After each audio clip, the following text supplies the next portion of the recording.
Thank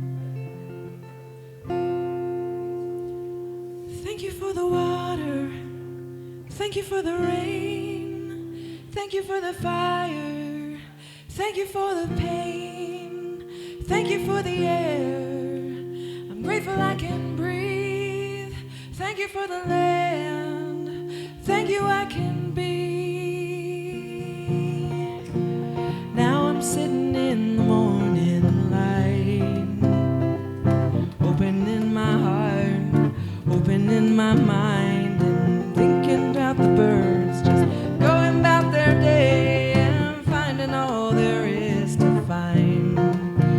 And all I have to do is sit here and be true and show myself to you and say thank you for the water, thank you for the rain, teaching me to offer myself to the flow again. And thank you for the fire, helping me to see, helping me to know the drive within me. And thank you for the air, helping me to breathe, filtering out everything I don't need. And thank you for the land, teaching me to root, to know in my body that I am a part of it too.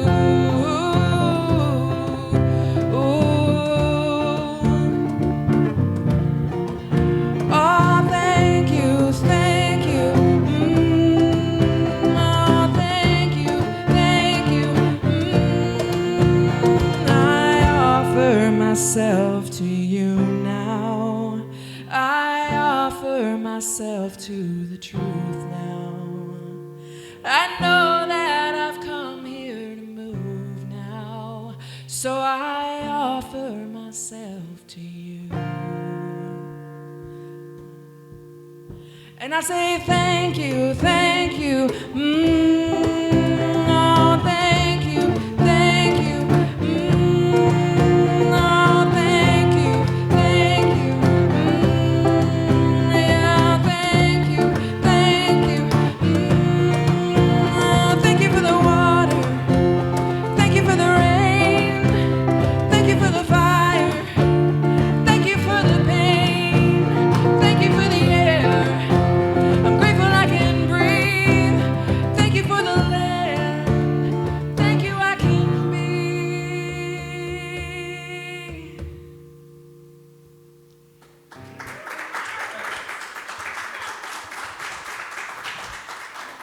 And I don't know about you, but that song sticks in my head all week. I'm telling that to you right now. Jen hands me like some bottled water and I say, thank you for the water. And it just keeps on going all week. So thank you, Amy, for doing that to me. So let's just take a deep breath and we welcome the spirit of everyone in this room. We welcome our guest speaker, Verona Garland. We welcome our guest musician, Amy MacClain. We welcome everybody here and in the Zoom room. We welcome the spirit of all that is as we discover more today about the one presence and the one power that animates everything. We're going to do a little bit of study with Reverend Verona about how to activate that. So I'm truly grateful for this day. I'm knowing that everything is a blessing. I call this day blessed. So, so grateful. So, so grateful. And so it is. And every week we light this God candle in recognizing that divine spark that is a part of our heart, that is an indelible part of our heart, that has never been extinguished. It's never been extinguished. And it connects all of our hearts together and all the hearts of all beings, all creatures, to the one presence and the one power. I'm grateful for that. Amen. So for the meditation song, imagine that that's God and all of life singing the song to you.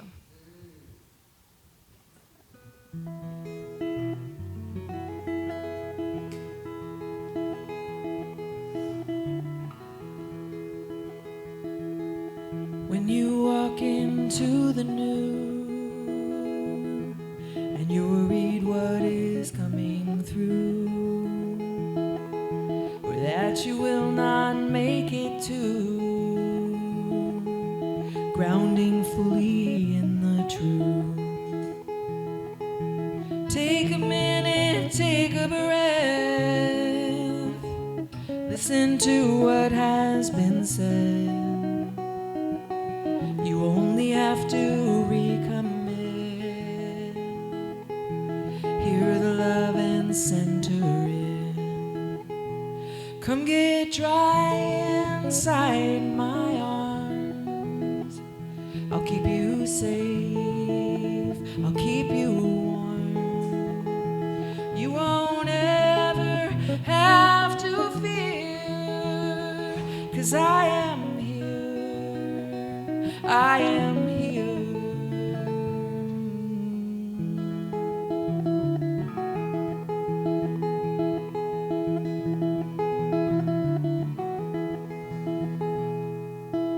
Don't you know it's normal to be afraid? You're stepping through the portal, you are brave. So open up your heart and your eyes and come back to me one more time. Come get dry inside my arms. I've kept you safe, I've kept you warm. You can let go of the fear while I am with you, while I am here. You don't ever have to fear. Oh, come back to me, come back to me, 'cause I am here. I am here. I am here. I am here.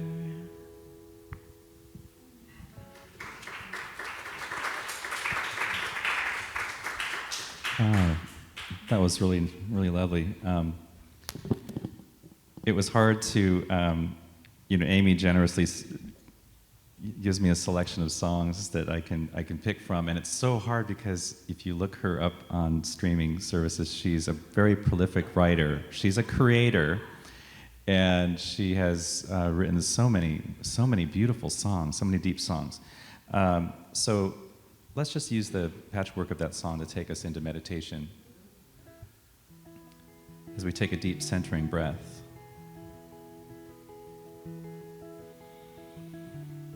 Just knowing we can let go of any fears right now, because we're really trusting into that one power and that one presence. We can feel hints of it. Just every person that you meet, all the intentions of the people here giving unconditional love. How often is it that you're in a room full of people that you can say, we're sharing unconditional love for every single soul that walks into this room and into the Zoom room right now?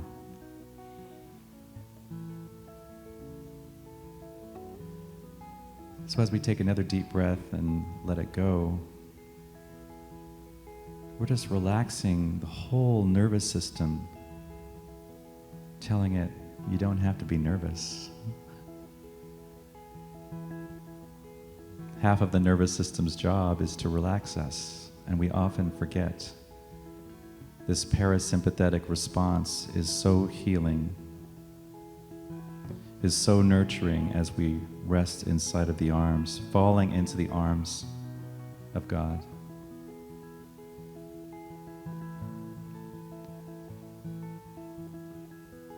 Totally safe, totally secure. God's got us. God's always, always had us, making it possible for us to be here.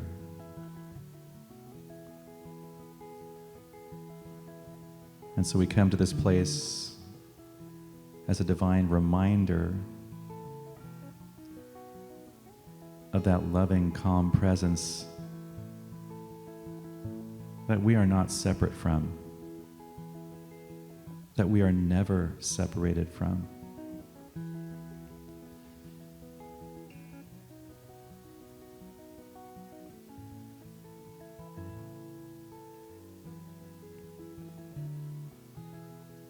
So I rest in the silence of this as we listen to just the gentle music.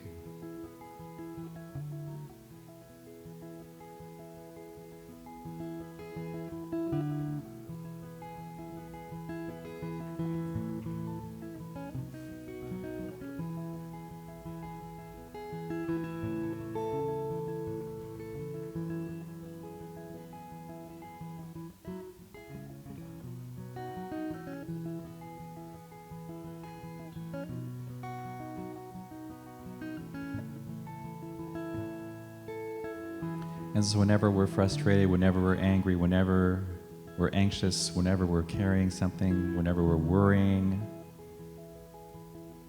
about something or carrying something heavy in our hearts, we can just stop and take a breath and remember what's really, really, really real, and that it's got us 24/7, 365. And so it is. So I welcome back Verona. Actually, it's been a minute or two since you've been here, so we welcome you with a warm applause and a warm Zoom applause too.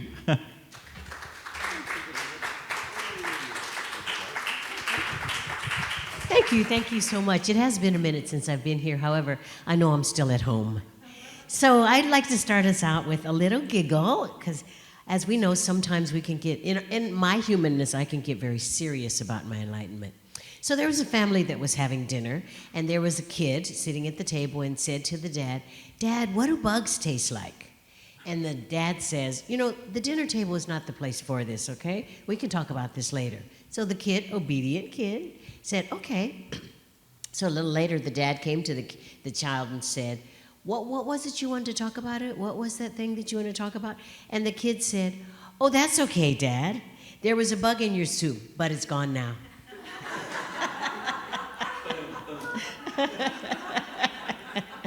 So we can allow ourselves to have a little giggle about this. So today, what came to me when David got in touch with me about being here, and I'm so grateful to be here, and what showed up for me right away was, what does dunamis have to do with me? So I actually attended a seminar recently, a 2-day seminar, where I learned about dunamis. So I realized it's mine to share about dunamis. So what is dunamis?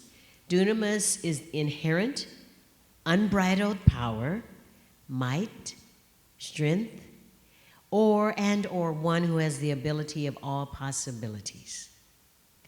So think about that again. Inherent, unbridled power, strength, might, and one who has the ability to do all possibilities, or to be all possibilities, which is a description of really who and what we are.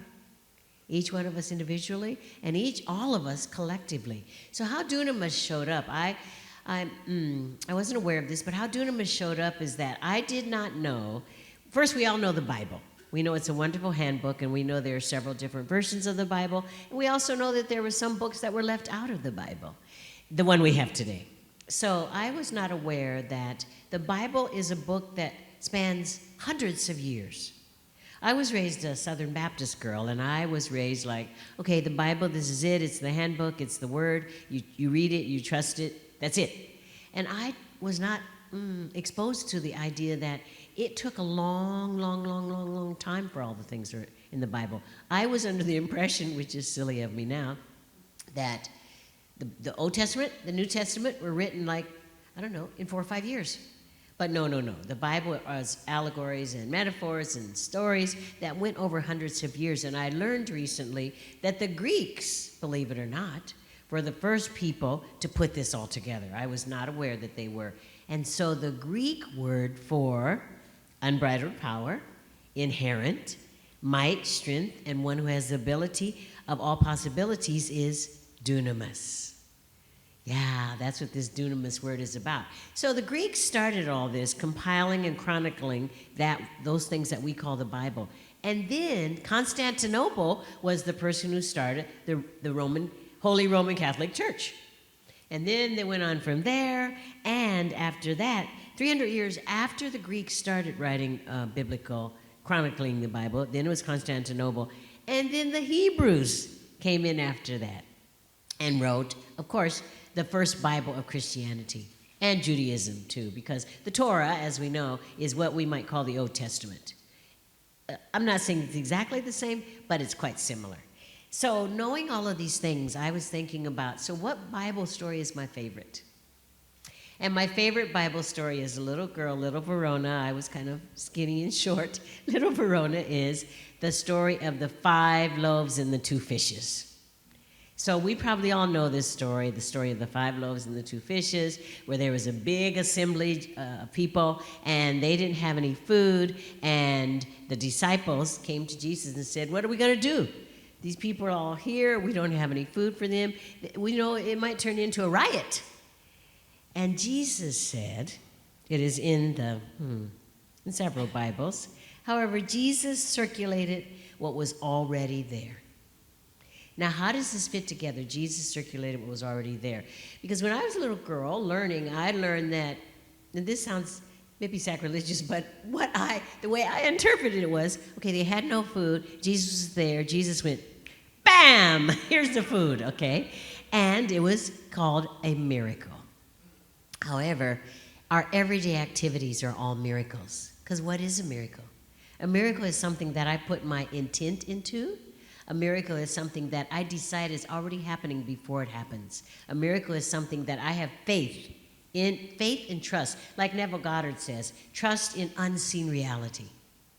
So this so-called miracle that Jesus performed is a really good metaphysical lesson for all of us.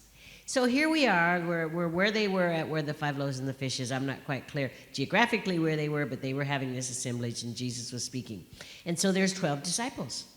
Now, really, what metaphysically we are learning, the disciples really stands for is our thoughts, our mind.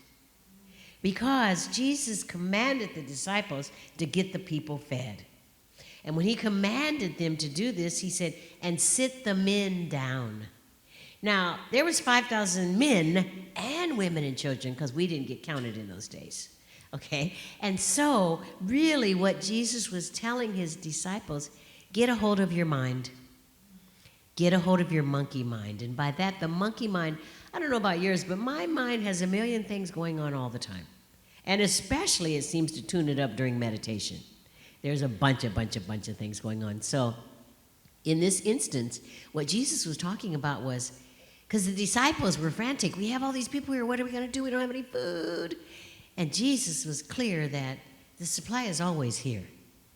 All needs are always met. So he instructed the disciples to get the people fed, and one thing he said was, sit the men down, which is, get a hold of your thoughts. Be aware of those thoughts and let them go through. However, don't let them take up space in your brain or in your soul or in your beliefs. And during this time when he told the disciples that, there was a young lad or young man who had 5 loaves and 2 fishes. Now, the young man in this biblical story, what he really stands for is the part of our intellect that is still receptive to all possibilities. Because there's always that part of us that's open to all possibilities. And then there are those parts of us that close down. There's those parts of us, like in my head sometimes, the part that shows up is the what if part. Well, what if it doesn't? Well, what if this doesn't? Well, what if it doesn't? Well, what if? And the what if part of the young man might be, or the young woman might be, what if this is the most spectacular, splendiferous, fabulous occurrence ever? You know, what if this is something that in my human mind I can't even think about, I cannot conceive of, however, it's waiting here for me. So in this story, this is what the young man stood for. The unfinished or not completely baked belief systems in us, things that we're not completely believe in yet. When I was a girl, my my parents used to believe that there was a certain kind of people, yes, they did, that were not nice. The people who lived on the streets, or we called them the bums of our city. Okay? And so there was a belief system put in me that somebody who might be living on the streets might be unworthy or unaccomplished. And I got to learn that belief system was a bunch of hoo-ha. And that it really wasn't the truth about anyone, that everyone has different circumstances and different time in their life. And so I say that to say that young person in us, when we get to the point where we are not yet closing down the possibilities, not yet closing down everything that's within us. So the other thing I want to tell you about this, the loaves and the fishes, in that time, culturally, people, when they traveled, there were no hotels, there were no Airbnbs, there was not even any Motel 6 for them to stay in. There was nothing. So that people in those times, when they traveled, they brought their food with them. So they wore these voluminous robes and things, layer after layer after layer. And what was inside some of these layers? Food. And Jesus knew this. Jesus was part of this time. So Jesus was letting the disciples know now is an opportunity to turn what may be seemingly selfish people into unselfish people, into people who know that as I give, my good grows. So exactly that's what happened. After Jesus sat the men down, got the thoughts together, and the young lad spoke up and said, well, I have some. You can have mine. Then the disciples, the thoughts, the beliefs, went around and gave the ability for everyone to give. And in the Metaphysical Bible, the Unity Metaphysical Bible from 1931, in Matthew, the 6th chapter and 11th verse, Jesus took the loaves and blessed them and put the faculties of the mind, the 12 disciples, over the hungry thoughts. He declared whatever was there was sufficient and saw it as meeting the needs at hand. This is fascinating, isn't it? It's really fascinating because it lets us know that dunamis is a holy spiritual empowerment. And that day, at that meeting, wherever it was geographical, there was dunamis happening. All possibilities were happening. And I know, let's just take a breath. Because I know this is new. It's new to me. It's new. It's like, what? You're saying Jesus didn't do the miracle? Yes, Jesus did. And so did the dunamis of the divine, called the disciples and called every single other being of light there. Everyone shared what they had, and everybody was fed. And in that sharing, everyone got to know the principle of, as I give, I receive. Whatever I give, my good comes back to me. So, in Reverend Dr. Deborah Johnson's book, The Sacred Yes, she says, dunamis is a miracle where your deep intention meets inexhaustible supply. Think about that. Dunamis is where deep intention meets inexhaustible supply. Because the universe is filled with inexhaustible supply. I'd like to repeat to us, we already know this, that there is more than enough all over the planet for all of us. More than enough food, more than enough money, more than enough accommodation, more than enough, more than enough, more than enough, more than enough. It's just the way that we have chosen to set it up that it appears that there is not. But there's plenty. We are examples of plenty. Think of all the things that each of our bodies are doing in this very second, that we're not making it happen. We're not thinking about it. We are being. Another example of the plenitude of the divine. So in our lives, I was thinking, oh, this is really great. I love this. So in what way can dunamis, what are the steps for dunamis to always be a part of my beingness or our beingness, or being hooked into it, tapped into it, as we allow ourselves to know and believe the metaphysical part of the Bible, the wonderful book, the Bible. There's so many versions that we know that this quote-unquote miracle was really intention. Really, this quote-unquote miracle was where deep intention met inexhaustible supply. Jesus knew, the Christ consciousness knows, there's more than enough. And dig this, that Christ consciousness is within and as each one of us. Because this is the way that Spirit, we are vessels for Spirit to pour itself onto the planet. So I thought about in what ways practices can be used or activities can be used. I do understand, and we all understand, I think you do, I do, the how has nothing to do with me. Thank you, Amy. The how has nothing to do with me. When I do a spiritual mind treatment, and just like your prayer is my prayer too, those prayers that we all set out and shared and know that each one of them is our own, each prayer is everyone's prayer, how those prayers get worked out has nothing to do with us because it's Spirit. However, we do get to stand in that, stand in the breach, stand in that spot and know, have faith and trust and know it's happening. And it's happening in ways that are beyond maybe our human comprehension. Because we are these spiritual beings having a wonderful human adventure. So the ways that we can be in a place of our own potentiality is three things. First, alignment. Alignment to me means knowing one's truth as an expression of the Christ consciousness, all possibilities, knowing that you, I, we, they are the magnificence of the divine. And knowing that these mobile ashrams we carry Spirit around in, that our bodies are not who we are. And I might add in, our professions are not who we are. They are a little bit, because if we're in a profession, we're living on purpose and we love it, like I love this. However, there are so many other facets to us. So the first thing is being in alignment with the divine, knowing that your livingness is in alignment with the divine. However, the step that we get to add in is awareness. I am in alignment with the divine. I am the divine. You know, when you walk past a mirror, looking into that mirror and saying, I love you. Or looking to that mirror and saying, look, there's the divine in the mirror. Yes, yes, yes. Anything like that. Or just being aware that you and I are the sacred, expansive place and space where Spirit resides. Just knowing that. The second way we can have our potentiality in the dunamis activities of life is motivation. And what is motivation? The reason why we are pure, the reason that there is a part of us that is unharmed, unhurt, unscathed, that there is a pure, in English the best way to say it, there's a pure kernel within us of the divine. And that we are that. You know, if you stop for a minute and think about the little girl or little boy that you are or have been.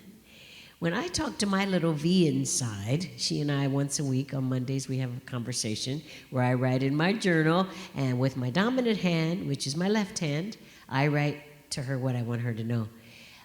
The answers I write with my right hand, my not dominant hand, so that she can really come through. And she does come through. Some of the things she tells me I don't really want to do. Like she'll tell me, stop with the adulting, let's play more. However, that part of me that's writing with my non-dominant hand, that's part of the purity of the divine that's in me. And it's not just me. We all have that in us. So the motivation is just knowing that that purity is still in there. And that purity not only is still in there, it wants to come out. I mean, it is who and what we are. And the third way we can tap into our potentiality is with our processes. This is the part that I love because it's so wonderful. Our processes. When, where, and with whom. And that, to me, means remaining in the frequency of the present. Think about it. When, where, and with whom. Remaining in the frequency of the present. So here are these three things: alignment, motivation, and processes. How's that working in my life, you might say? Oh, I really like this, what Reverend Verona is saying. I'm even I'm in the vibration and the energetic of it with her. And I'd like to know, where's it going for her? So I've been being with this all week long, and where it's going for me, finally this morning in the shower, Spirit spoke to me. In the last week, or I don't know, 8 or 9 days, I've been having physical challenge. As you might be able to hear, I've been having congestion. And I've been having headaches. And I've been, as my sister said to me, I was talking to her on the phone, and she said, well, you're snorting and snotting and everything's coming up, huh? I said, yes, that's very true. I said, that's very ladylike of you, however. And I realized that something is moving through me. And I don't need to put a name on it. And I don't need to know the how of it's moving through me, but something is moving through me. So, to be in alignment, motivation, and processes, I decided for one thing, I get to be a good steward of that which is given to me. And I don't just mean cash. A good steward of anything that is given to me. A smile, a joke, a hug, a laugh, a suggestion, guidance, anything like that. So I've been being a good steward of that has been given to me. And especially some of my friends feel who are not medical professionals, feel it's incumbent upon them to tell me what to do. So I'm being a good steward of that in that I'm allowing it to come in and then allowing the feeling tone within me to put it back out when the time comes, whatever it is. The other thing is recognizing the God within, recognizing Allah, Buddha, Olodumare, Jehovah Jireh, Yeshua ben Joseph inside of me. And knowing that whatever my body temple is exhibiting, there is the truth within me. There is the divine right and perfect order within me. There is the grace within me. And the other thing I got to do is not judging by appearances. Okay? Not judging by appearances that, how do I say this? That what's going on in my body temple has nothing to do with the person I am. Has nothing to do with what's going to happen to me tomorrow, the next day, or next week. Has nothing to do with anything that my imagination might make up. It is just something moving through me. And the other thing, as far as the process, is the when, all the time, the where, wherever I am, and the with whom. That's the listening to all the other beings of light and being aware of all the other guidance that's coming to me. And even this week, the angels were speaking to me, getting their guidance and suggestions and what's going on. And what showed up for me, there's no real conclusion to this, okay, I want to tell you. I'm going to have to tell you how it turns out the next time I see you. However, what partially has showed up for me is rest, revitalization, and really truly being in alignment with knowing that there's a part of me that is absolute purity, and that's the part of me that wants to come out. That's the part of me that leads the way. That's the part of me that interacts. That's the part of me that laughs and jokes and sings and works out and whatever in my life. So these three things, alignment, being in alignment with the one power, motivation, the reasons for our purity, and the experiences of purity that we don't earn them, they just are. And finally, the processes, the when, where, and with whom, the frequency of remaining in the present, not going back and not going forward, not deciding that this must mean some abstract up to something, remaining present in spirit. So, like I said, I can't give you a conclusion as to how this is working for me, but I'll let you know the next time you see me. And I know that it's working well because as we share with one another, we get to just what I love it when you do this in the service, David. We get to pray for one another. So you get to pray for me, just like I get to pray for you as we move along this journey because we are one in the same, despite the human appearances. So I'd just like to ask you now, this week, not ask you, I'd like to invite you, because asking is like, well, she's putting me on the spot. Maybe I don't want to answer. But I'd like to invite you this week to use alignment, motivation, and the processes continuously with ease, effortlessness, and grace as the dunamis within and as you. Blessings.